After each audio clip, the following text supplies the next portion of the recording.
Arkadaşlar herkese merhaba. Bugün açık havada taşınabilir Bluetooth hoparlör dünyasının en iddialı markalarından biri olan Soundcore'un 2DEV ismini karşı karşıya getiriyoruz. Bir yanda adı üstüne gümbür gümbür bas iddialı dış mekanın kralı Boom 2 Plus, diğer yanda ise yıllardır fiyat performans ve ses kalitesi dengesiyle tahtını koruyan efsane Soundcore Motion Plus.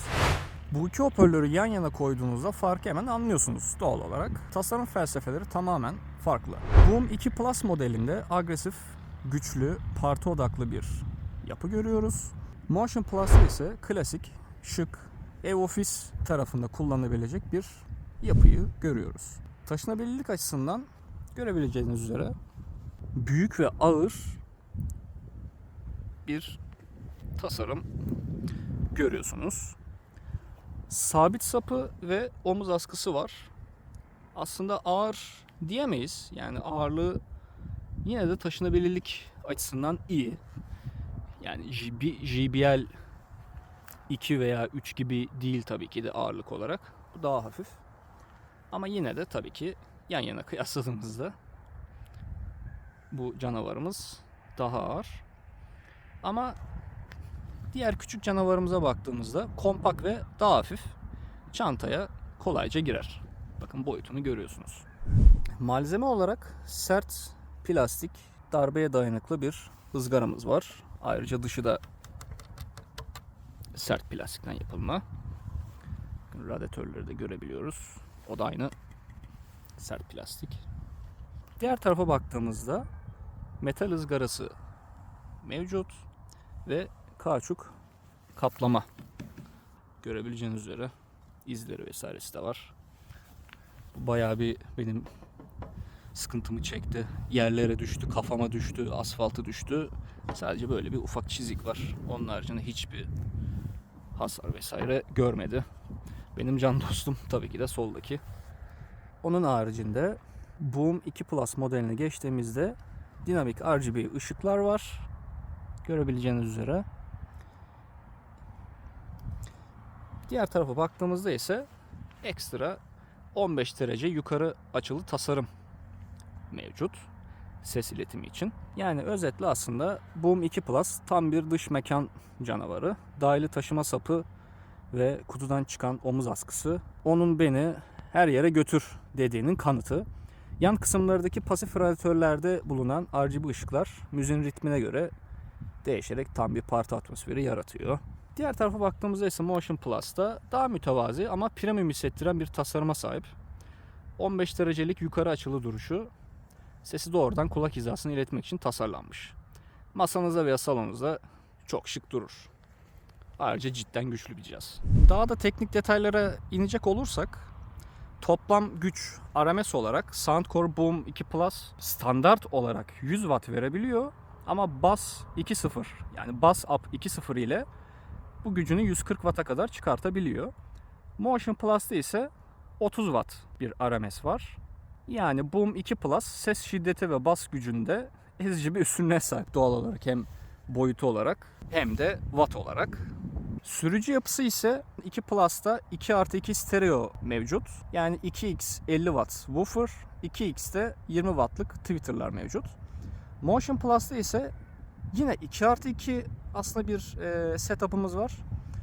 2x neodymium woofer, 2x ultra yüksek frekans tweeter'lar, 2x'te pasif radyatör mevcut. Aslında özetle Boom 2 Plus güçlü bas, Motion Plus detaylı tiz ve orta ses odaklı diyebiliriz. Frekans aralığı Boom 2 Plus modelimizde 40 Hz 20 kHz aralığında. Ama Motion Plus'ta 50 Hz 40 kHz arasında. Özetle Motion Plus Hi-Res Audio sertifikalıdır. Tizlerde çok daha detaylı ses verir diyebiliriz. Bluetooth versiyonları 5.3 Boom 2 Plus modelimizde. Motion Plus'ta ise 5.0. Özetle Boom 2 Plus daha yeni teknolojiyle daha kararlı bağlantı ve daha düşük gecikme sunar. Ses kodeklerine gelirsek Boom 2 Plus modelinde sadece SBC mevcut. Ama Motion Plus'ta SBC ve aptX kodekleri var. Yani Motion Plus aptX desteğiyle Android cihazlara daha yüksek kaliteli kablosuz ses sunar. Pil ömrüne gelirsek Boom 2 Plus modelimizde 20 saate kadar müzik dinleyebiliyoruz. Diğer Motion Plus modelimizde ise 12 saate kadar oynatabiliyoruz. Şarj süresi, büyük canavarımızı 3 saatte şarj edebiliyoruz 30 Watt hızlı şarj ile. Ufak canavarımızı ise yaklaşık 4 saatte şarj edebiliyoruz. Dış mekan dayanımında Boom 2 Plus modelimizde IPX7 su geçirmez artı yüzebilme özelliği var. Bunu denemedim tabii ki de. Sizin de denemenizi tavsiye etmiyorum. Ne olur ne olmaz elektronik cihazlar. Ki bunu niye diyorum? Ülkemizde biliyorsunuz alım şartları vesaire, hem bu cihazların fiyatları da arttı. Onun için denemeyin. Bozulur, bir şey olur. Servise verdiğinizde bu sefer derler kullanıcı hatası. Gerek yok böyle aksiyonlara. Küçük cihazımızda ise yine IPX7 sertifikamız var. Sadece su geçirmeme özelliği var. Bu sağdaki büyük devimiz gibi böyle suyun üzerinde sabit kalma gibi özelliği yok doğal olarak. Ekstra özellik olarak büyük devimizde, Motion 2 Plus modelimizde dahili powerbank, yani telefon şarj etme özelliği var. Ayrıca Particast 2.0 var. Particast 2.0'ı aslında şöyle tanımlayabiliriz. Aynı ürün veya Particast 2.0 destekli başka bir Soundcore ürününü üzerindeki düğmeye basarak aynı anda eşleştirebiliyorsunuz ve aynı anda çalabiliyorsunuz. Böyle bir özelliği var. Diğer küçük canavarımızda ise 2 tane eşleşme, yani aynı Motion Plus hoparlörü yan yana stereo olarak kullanabiliyorsunuz. Tabii ki de sağdaki Particast 2.0 özelliğiyle daha avantajlı ama soldaki canavar bambaşka bir şey. Burada bir tık daha aslında konuşmak istiyorum Soundcore Boom 2 Plus için. Bu hoparlörün tek bir amacı var. Maksimum ses şiddeti ve hissedilebilir bas. Bass Up 2.0 teknolojisi aktifken odada eşyaların titrediğini hissedebilirsiniz. Rahat bir şekilde bunu söyleyebiliyorum. Dış mekanda, plajda, bahçede, partilerde veya kamp yaparken sesi asla kaybolmaz. Yani bunu aslında asla kaybolmaz olarak demeyeyim. Yani %60'dan 70'ten sonra bası doğal olarak sabit kalıyor ama ses desibeli artıyor. Yani bas seviyesi aynı kalıyor. %60, %70 seviyelerine geldiğinizde, sesi arttırdığınızda bası o seviyelerde kalıyor ama vokaller, midler vesaire bütün sesler artıyor. Yani aslında bayağı bir kalbinize çarpıyor sesler, güzel ses veriyor. Ama dediğim gibi hani JBL'deki gibi bası ses arttırdıkça bası da artma gibi bir söz konusu yok kesinlikle. Yani ideal olduğu şarkı türleri EDM, hip hop, trap, pop veya R&B diyebiliriz. En iyi kullanım yerleri ise geniş açık alanlar, kalabalık partiler, yani geniş açık alan görebileceğiniz üzere.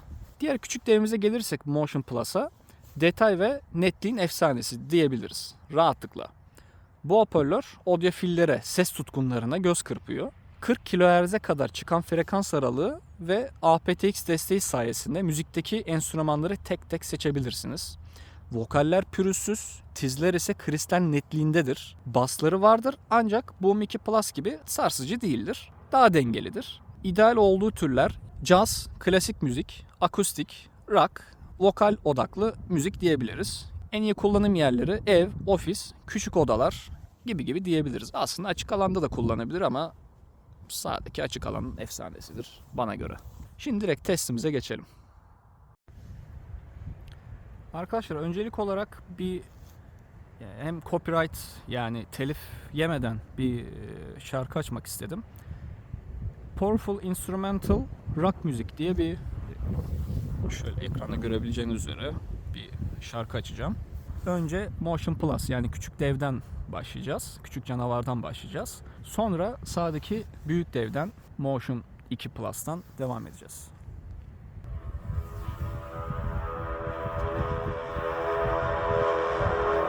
Ses seviyesi yarıda.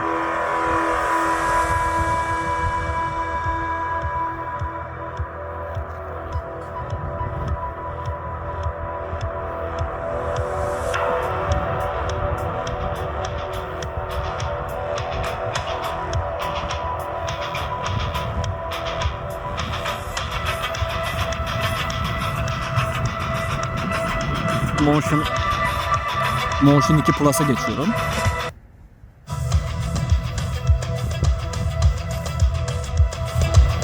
Ses desibeli yaklaşık %25'lerde.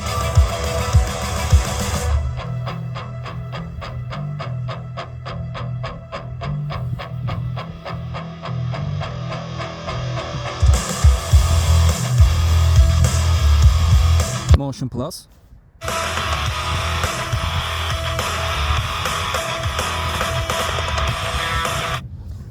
Ayrıca müziği durdurmak istedim. Şöyle Motion Plus'ta bir bug var. Uygulamayı açtığımızda, yani cihazı aslında bir kere açtığımızda uzun bir süre sonra, işte 3 saat sonra, 5 saat sonra vesaire, tam saatini takribi olarak söyleyeyim size. Şuradan bir Motion Plus'a geçelim. Bası ilk başta yani şu Equalizer'daki gibi vermiyor. Yani ben mesela Equalizer'dan biraz basını arttırmışım, görebileceğiniz üzere. Arttırmışım ama bu bas sanki sıfırlardaymış gibi. Midler ve baslar sıfırdaymış gibi çalıyor. Şunu şöyle bir kere ileri yapıp bir kere geri yapınca, yani Equalizer'ı değiştirip sonra geri gelince özele, benim yaptığım Equalizer kendine geliyor. Sadece Motion Plus'ta böyle bir bug var. Yani böyle bir hata var. Buna bir 2-3 defa yazın güncellemesi geldi. Ayrıca şunu da belirtmek isterim. Android cihazlarda kesinlikle ses yırtılması yapmıyor. Ama Apple bir cihaza bağladığımızda Apple'da sesi baya daha da fazla çıkıyor. Ama şarkılarda bas fazla olduğu zaman, basını da kısmazsak, bazı seslerde yırtılma yapabiliyor. Tek sıkıntısı bu. Şimdi şarkıyı açacağım. Tabi video kaydında inşallah belli olur. Bakalım.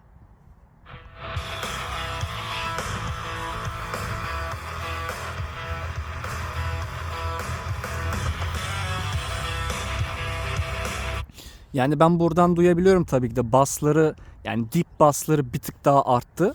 Bunu bir kere şöyle ileri, ekran görüntüsü bir kere ileri geri ya da fark etmez, geri ileri fark etmiyor. Bir kere böyle yapınca Equalizer, yani kendi yaptığım Equalizer kendine geliyor. Bu arada ekranda görebileceğiniz üzere bunda da bas yükseltme modu var. Aslında sadece Equalizer ayarı yapıyor. Kendi üzerindeki Equalizer ayarı diyebilirim. Bakın arada neredeyse fark yok.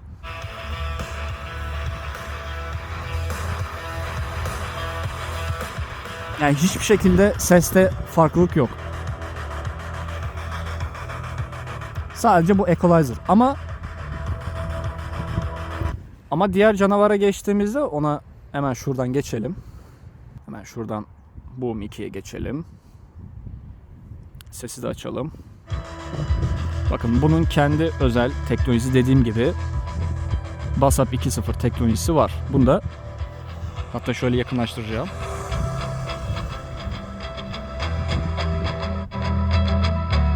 Bakın.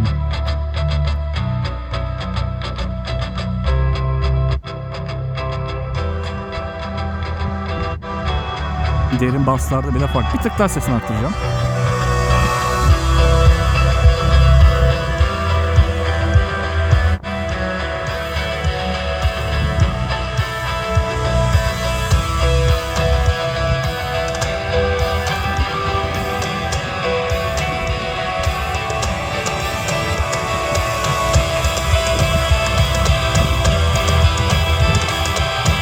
Motion Plus.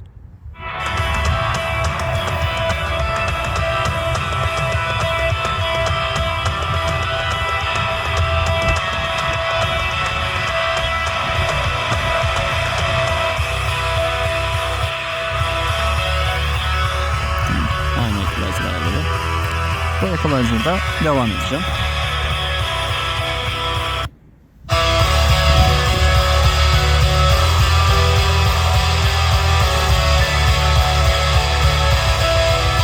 Tamamdır. Başka bir şarkıya geçebiliriz. Bu da bir telifsiz bir şarkı. Never Tell'ın Far Away şarkısı.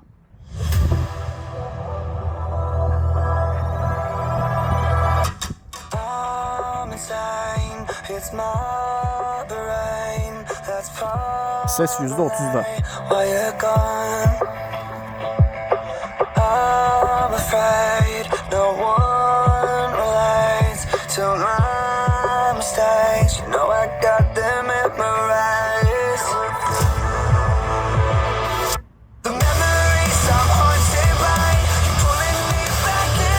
Motion Plus.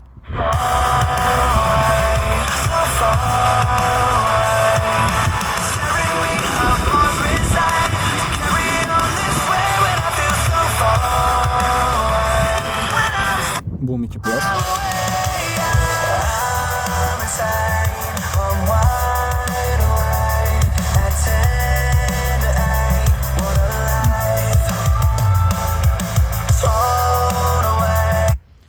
sefer bir tık uzağa gideceğim.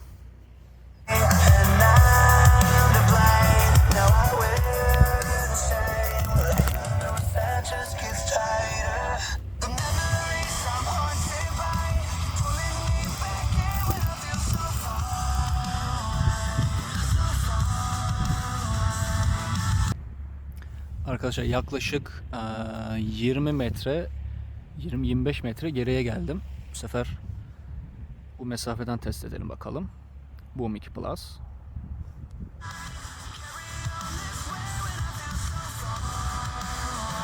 Yarıya aldım sesi.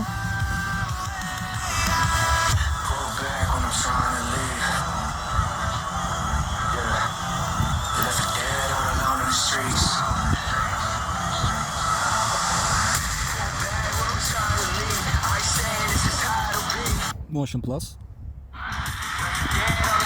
%75'te ses.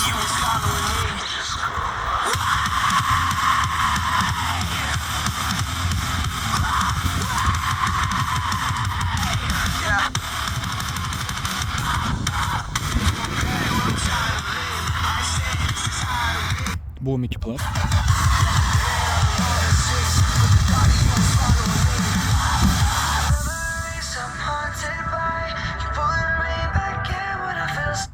Arkadaşlar gerçekten sağdaki büyük canavar.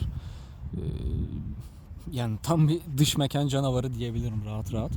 Ama sesi yani söylediğim gibi şöyle ekranda yansıtacağım. Yani şu seviyede 55-60 arası getirdiğimde tam 60'larda bası kesmeye başlıyor. Direkt vokallere ve tizlere yani sesi yükseltmeye devam ediyor. Son şarkımız ise No Copyright Sounds'a ait Ramses B şarkısı. Bunu da ekrana ekleyeceğim. Son şarkımız bu.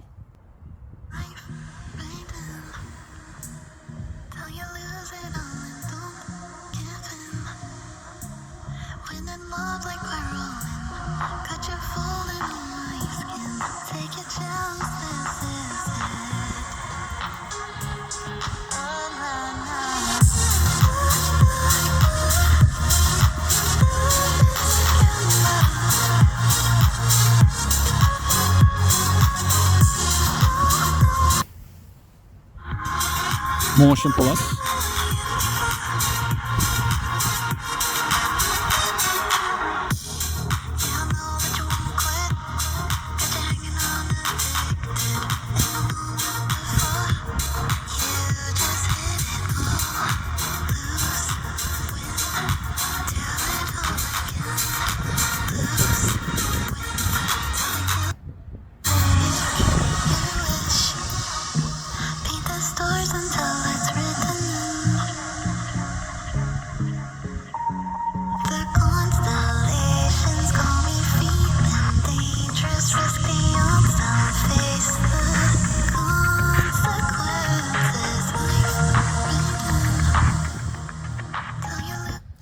Bir de son kez uzaklaşalım. Yaklaşık 5-10 saniye, hem çevredekileri de rahatsız etmek istemiyorum. 5-10 saniye önce Motion Plus'ın sesine bakacağız, son ses. Sonradan Boom 2 Plus modelinin son sesine bakacağız. Motion Plus'a geçtim. Sesi açıyorum. Full ses.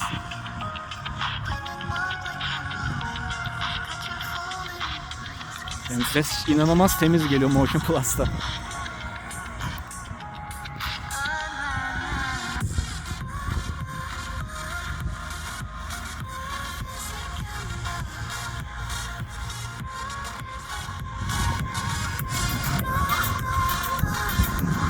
Boom 2 Plus. Full ses açıyorum.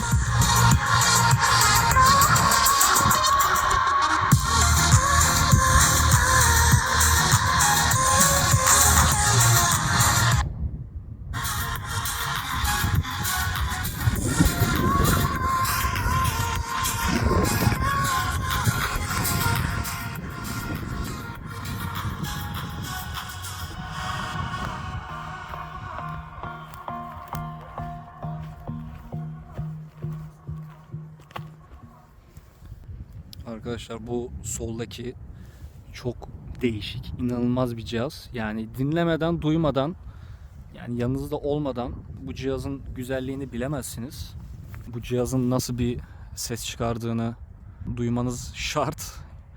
Yani tabii ki de bu kıyaslama ilginç bir kıyaslama. Aslında sol taraftaki ürünümüz sağdaki cihazımıza göre, yani sağdaki ürünümüze göre daha uygun fiyatlı. Hem çantaya girer, bavulunuza girer, her yere taşıyabilirsiniz rahat rahat.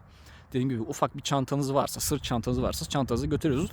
Ama bu taraftaki cihazı arabaya ya da üzerinizde gördüğü gibi, yani üzerinde gördüğünüz gibi